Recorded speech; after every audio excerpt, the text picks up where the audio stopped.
കൂട്ടുകാരെ നമസ്കാരം. ഷെഫ് ജോജിയുടെ ഒരു പുതിയ വീഡിയോയിലേക്ക് എല്ലാ കൂട്ടുകാർക്കും സ്വാഗതം. അപ്പവും എഗ് റോസ്റ്റുമാണ് ഇന്നത്തെ വീഡിയോ. ഈസി പാലപ്പപ്പൊടി കൊണ്ടാണ് ഇന്ന് നമ്മൾ അപ്പം ഉണ്ടാക്കുന്നത്. അപ്പോൾ നമുക്ക് വീഡിയോയിലേക്ക് പോകാം. അതിനു മുമ്പ് ആദ്യമായിട്ട് ഈ ചാനൽ കാണുന്നവർ സബ്സ്ക്രൈബ് ചെയ്യാൻ മറക്കരുത്. അതുപോലെ ഷെഫ് ജോജി ചാനലിൽ ഒരുപാട് വീഡിയോകൾ പഴയത് കിടപ്പുണ്ട്, അതും കാണുവാനായിട്ട് ശ്രമിക്കുക. അപ്പോൾ വീഡിയോയിലേക്ക് പോകാം.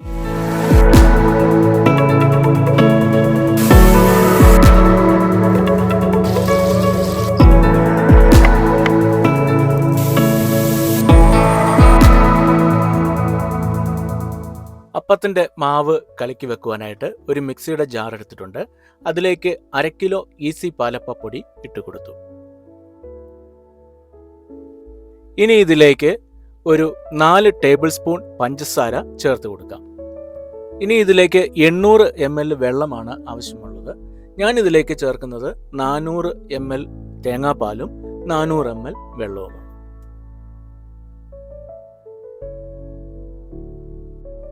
ഏകദേശം 1 മിനിറ്റോളം നേരം ഇത് മിക്സിയിൽ അടിച്ച് എടുത്തിട്ടുണ്ട്. ഇപ്പോൾ പാലപ്പം മിക്സ് റെഡിയാണ്. ഇനി ഇത് അടച്ച് മാറ്റിവെക്കാം. ഇനി എഗ് റോസ്റ്റിനുള്ള മുട്ട പുഴുങ്ങിയെടുക്കാം. അതിനായി ഒരു പാത്രത്തിൽ വെള്ളം വെച്ച് അതിലേക്ക് ഒരു 3 മുട്ട ഇട്ടിട്ടുണ്ട്. ഇനി അത് ഓണാക്കി നന്നായിട്ട് പുഴുങ്ങിയെടുക്കാം. ഇനി എഗ് റോസ്റ്റിന് ആവശ്യമായിട്ടുള്ള സാധനങ്ങൾ എടുക്കാം. ഇഞ്ചിയും വെളുത്തുള്ളിയും ചതച്ചത് 1.5 ടേബിൾ സ്പൂൺ, പച്ചമുളക് എരിവില്ലാത്തത് 2 എണ്ണം, കറിവേപ്പില 2 തണ്ട്, മല്ലിയില 1 ടേബിൾ സ്പൂൺ, കുരുമുളക് ക്രഷ് ചെയ്തത് 1 ടീസ്പൂൺ, തക്കാളി അരിഞ്ഞത് 1.5 കപ്പ്, സവാളയും ചെറുതായി അരിഞ്ഞത് 1.5 കപ്പ്. ഇനി എഗ് റോസ്റ്റ് തയ്യാറാക്കുവാനായി ഒരു പാൻ അടുപ്പത്ത് വെച്ച് ചൂടാകുമ്പോഴേക്കും അതിലേക്ക് ഒരു 1.5 ടേബിൾ സ്പൂൺ കണക്കിന് വെളിച്ചെണ്ണ ഒഴിച്ചു കൊടുക്കാം. വെളിച്ചെണ്ണ ചൂടാവുമ്പോൾ 1/2 ടീസ്പൂൺ കടുക് അതിലേക്കിട്ട് പൊട്ടിച്ചെടുക്കാം. കടുക് പൊട്ടിക്കഴിയുമ്പോഴേക്കും കറിവേപ്പില അതിലേക്കിട്ട് പൊട്ടിക്കാം. ഇനി അരിഞ്ഞു വെച്ചിരിക്കുന്ന പച്ചമുളകും ചേർത്ത് കൊടുക്കാം.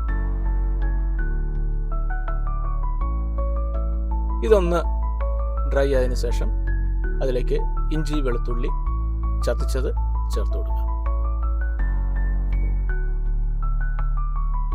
ഇഞ്ചിയും വെളുത്തുള്ളിയും ഒന്ന് റോസ്റ്റ് ആകുമ്പോഴേക്കും അരിഞ്ഞു വെച്ചിരിക്കുന്ന സവാള ചേർത്ത് കൊടുക്കാം. സവാള നന്നായി വഴറ്റിയെടുക്കാം. അപ്പോൾ ഇതിനാവശ്യമായ ഉപ്പ് ഇപ്പോൾ ചേർക്കുകയാണ്. ഈ സമയത്ത് ഉപ്പ് ചേർക്കുകയാണെങ്കിൽ ഈ സവാള പെട്ടെന്ന് വഴറ്റി കിട്ടുവാനായിട്ട് സഹായകമായിരിക്കും.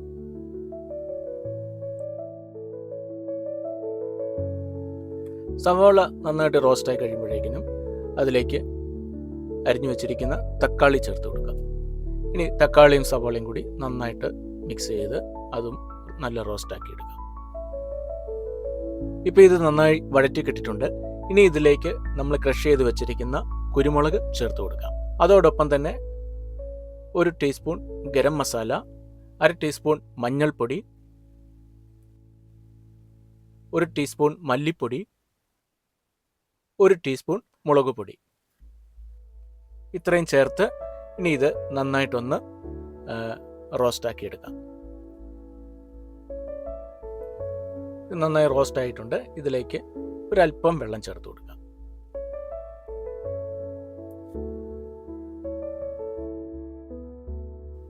ഇനി ആദ്യമേ നമ്മൾ പുഴുങ്ങി വെച്ചിരിക്കുന്ന മുട്ട അതിൻ്റെ തോട് പൊളിച്ചതിന് ശേഷം ഇതിലേക്ക് ഇട്ട് അതും കൂടി ചേർത്ത് നന്നായിട്ടൊന്ന് തിളപ്പിച്ചെടുക്കാം. ഇനി ഇതിലേക്ക് അപ്പത്തിന് തേങ്ങാപ്പാൽ എടുത്തപ്പോൾ മിച്ചം ഉണ്ടായിരുന്ന കുറച്ച് പാൽ ഇതിലേക്ക് ചേർത്ത് കൊടുക്കുകയാണ്.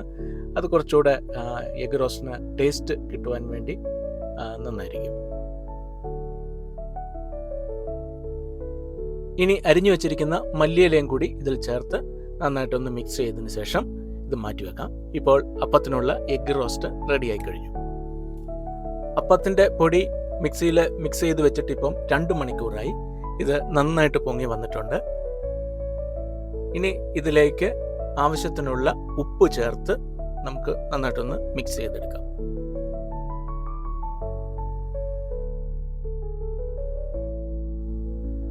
ഇനി ഇതൊരു 10 മിനിറ്റ് കൂടി വെച്ചതിന് ശേഷം നമുക്ക് അപ്പം ഉണ്ടാക്കാം. അപ്പച്ചട്ടി ചൂടായതിനു ശേഷം ഈ മാവ് ചട്ടിയിലേക്ക് ഒഴിച്ചു കൊടുക്കാം. ഇനി അതൊന്ന് നന്നായി കറക്കിയെടുക്കാം.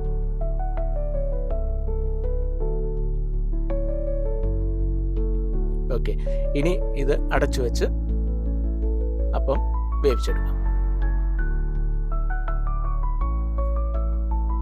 ഏകദേശം 1 മിനിറ്റ് കൊണ്ട് തന്നെ സ്വാദിഷ്ടമായ ഒരു അപ്പം റെഡിയായി കഴിഞ്ഞു.